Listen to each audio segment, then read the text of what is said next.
Every founder dreams of one call from Y Combinator, the network, the prestige, and that $500,000 check. But almost nobody tells you that what that money actually costs, how the math really works, or why one small clause can completely change your ownership if you are not careful. So today I'm going to break down exactly how Y Combinator funding works, step by step, so you can decide it yourself if YC is worth it or not.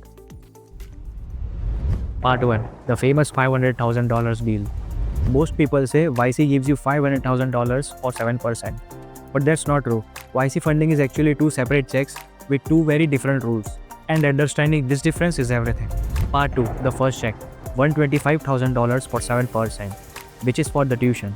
The first part is simple. YC gives you $125,000 immediately. In return, they will take 7% of your company. That alone values your startup roughly at $1.8 million post-money. So here's the key thing to understand. That 7% is permanent. Even if you sell your startup at $10 billion or $10 million, it doesn't matter. YC owns 7% permanently. This is why many founders think, isn't that expensive? And yes, it can be. But you have to understand that YC isn't selling money here. They are selling their access. You are paying your 7% for the YC brand, the partner access, the alumni network, and the credibility you will get for your future investors. So think of this part as tuition, not as investment negotiations. Part 3, the second check, $375,000, where things start getting interesting. Now we get to this part where most founders misunderstand. YC didn't stop at $125,000 because founders were running out of money before demo day. So they added the second check, which was about $375,000.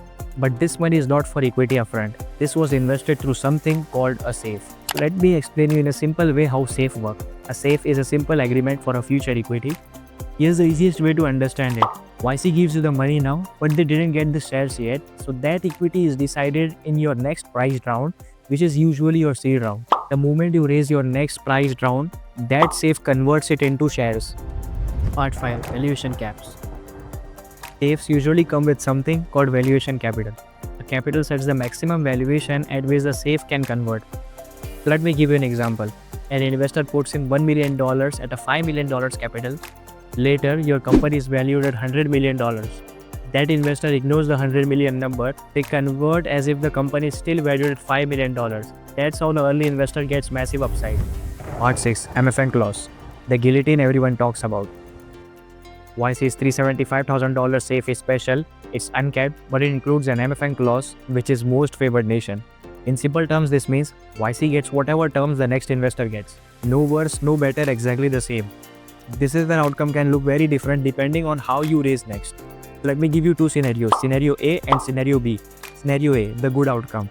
You crush YC, strong traction, great momentum. You raise your seed round at $20 million valuation. That means YC's $375,000 converts to $20 million valuation.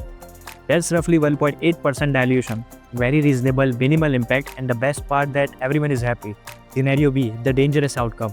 Now let's look at the other side. You struggle after YC, your traction is low, and you raise from an angel investor at $2 million valuation.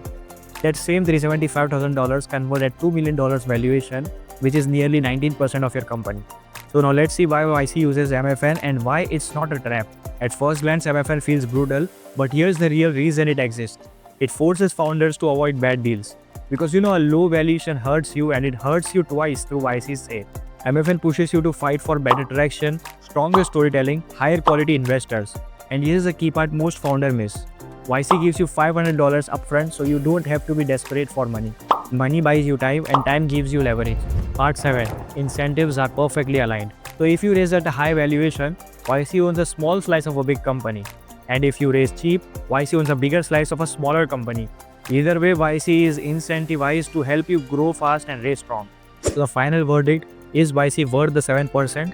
In my honest opinion, yes, without a doubt. Because the money buys you time, the network buys you speed, and together they buy you survival. YC doesn't guarantee success. Actually, nothing does. But it dramatically increases your odds, and in startups, odds matter. If this brought clarity, I share more detailed breakdown like this in my book, A Secret Playbook for AI Startups, where I walk through how AI startups should think about funding, structure, and to scale. The book is available on Amazon with the link in the description.